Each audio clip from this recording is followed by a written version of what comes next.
Aucun traitement de faveur pour Issa, Mélanie Gradel est en colère. On le voit à travers le vert de son costume. Dans cet épisode, elle a été représentée certes comme une femme vulnérable et triste, mais aussi comme une femme très forte et surtout très en colère. Les choses se compliquent aussi parce qu'on apprend que le père de Franck n'est pas son vrai père. C'était vraiment la surprise parce que jusqu'ici, on nous a beaucoup plus orienté vers la maman. On avait des doutes concernant Mélanie Gradel, mais on n'a pas du tout pensé au papa. En tout cas, moi, je n'avais pas du tout pensé un instant que Paul Gradel n'était pas le père de Franck, quoi. Ça se complique aussi au niveau de la famille Mbeng. Père et fille vont devoir s'affronter, les gars.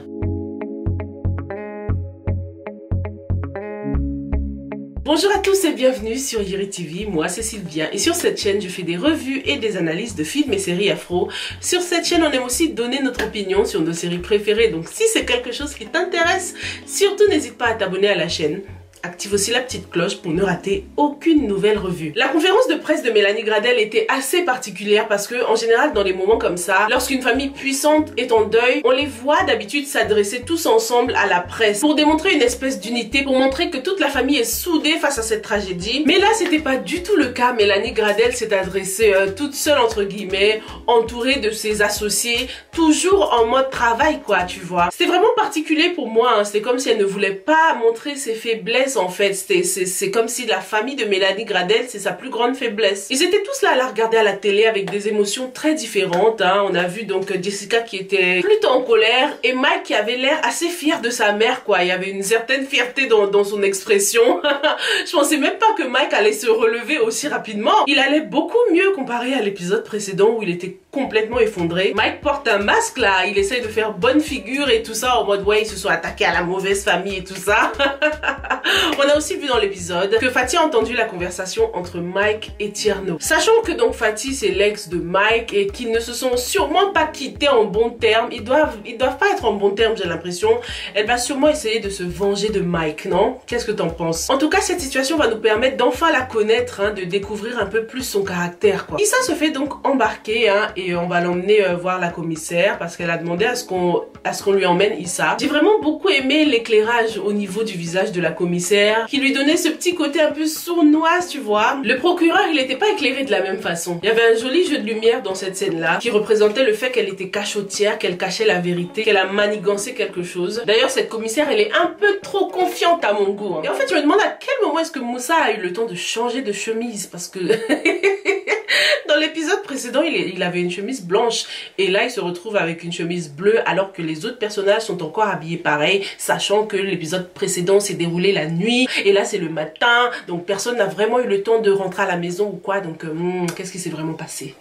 Dans cet épisode, on remarque que Aminata a quand même déjà choisi son camp. Déjà, dès l'arrestation de Issa, on voit qu'elle était vraiment présente. Elle était là pour la maman. Je trouve ça très important qu'elle ait assisté à cette arrestation. Au moins, elle était présente lorsque tout s'est déroulé et elle a sûrement constaté que something wasn't right, il y avait quelque chose qui clochait et je trouve que sa présence aide aussi beaucoup la maman de Issa dans le sens où comme elle n'a pas de fille, Aminata joue un peu ce rôle de la fille qui console sa maman puisque ses deux fils ne peuvent pas être très présents en ce moment, quoi. Donc elle a bien joué ce rôle de soutien moral qui est assez important quand même. La police a donc embarqué tous les amis de Franck sauf Maktar. Maktar c'est bien celui avec la clé USB, J'espère vraiment qu'il pourra aider Moussa puisque pendant cette manif, Franck lui avait fait remarquer qu'il y avait des intrus dans la manif. Donc espérons vraiment qu'il se souvienne de ce que Franck lui a dit pour que Moussa puisse aller ensuite revisionner les vidéos du journaliste qu'il avait envoyé sur le terrain. Alors, lors de la discussion entre Fallou et le policier qui était là pendant l'arrestation de Issa et qui était aussi présent à l'hôpital,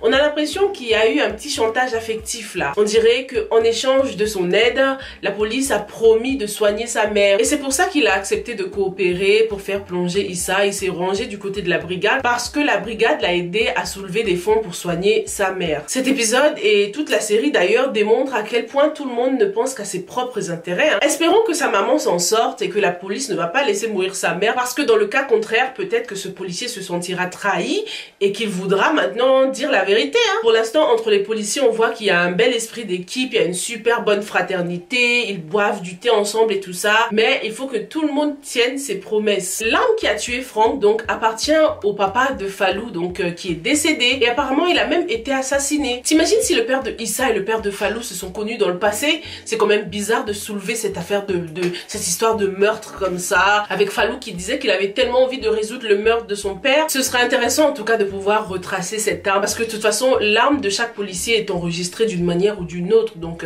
j'espère qu'à un moment donné ils vont découvrir que cette arme a appartenu au père de Fallou. Qui est le véritable père de Frank? Je vais vous lire déjà une réaction que j'ai reçue, mais c'est un truc de dingue, hein. On comprend un peu mieux pourquoi Frank disait que sa mère n'était pas véritablement sa mère, puisque c'est sa grand-mère qui l'a élevé en fait. Et si on s'en souvient bien, Frank, contrairement à ses frères et sœurs, contrairement à Jessica et Mike, il a grandi au Sénégal. Jessica et Mike ont grandi en Côte d'Ivoire. Mike et toi, vous avez eu de la chance. Vous étiez à Babi avec papa. Moi, j'étais ici. J'ai grandi ici à Dakar, loin de la famille. Donc à un moment dans sa carrière, lorsque Mélanie Gradel était au Sénégal, elle a trompé son mari. Ce qui est déjà une piste parce qu'on peut déjà se dire que le père de Frank est un Sénégalais. Donc Frank, il est 100% Sénégalais en fait.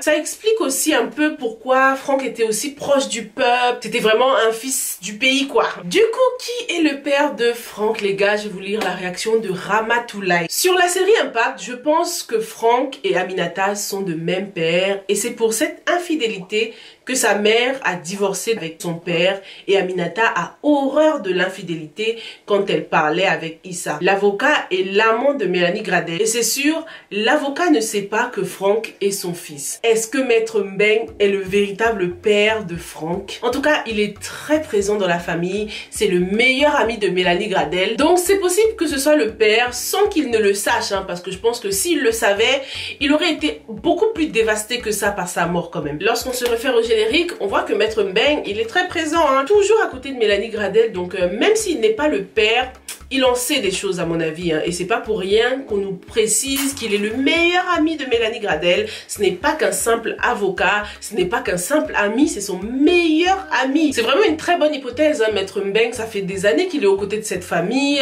il vient à la maison quand il veut. Maître Mbeng qui arrive. Il se permet même d'entrer dans la chambre de Mélanie Gradel. C'est comme s'il était beaucoup plus présent que le papa même, hein. Paul Gradel, on ne l'a pas beaucoup vu, c'est à peine si on sent sa présence parfois. Mais bon, quand même, dans cet épisode, il a lâché un cri qui a mis tout le monde d'accord.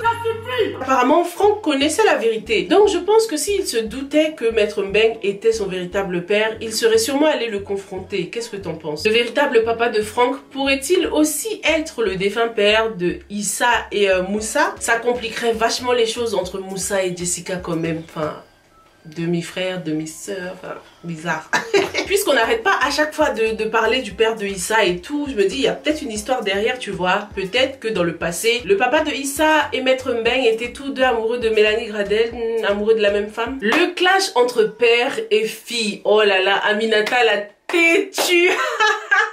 Elle a dit que c'était héréditaire. Elle est décidée à défendre Moussa, hein. Franchement, très belle représentation de ce personnage parce que on l'a remarqué depuis le début, cette détermination, le fait qu'elle était entêtée et tout, on l'a remarqué, hein. L'affaire de Issa devient une affaire personnelle. Dans certains pays, même lorsqu'on constate qu'un avocat est beaucoup trop impliqué dans une affaire, lorsque l'affaire touche un membre de sa famille ou un truc comme ça, on préfère que l'avocat ne défende pas cette affaire-là parce que les sentiments sont beaucoup trop impliqués. Parce que là, clairement, Aminata, elle prend parti, hein. Elle ne pourra pas avoir un jugement impartial pour exercer son métier bien comme il faut. Son père, lui, se base sur les faits. Détention illégale d'une seconde arme à feu, non enregistrée. Mais elle se base sur les sentiments. Franchement, ce sera quoi ces arguments, quoi? Non, je le connais, c'est mon petit ami, il peut pas faire une chose pareille.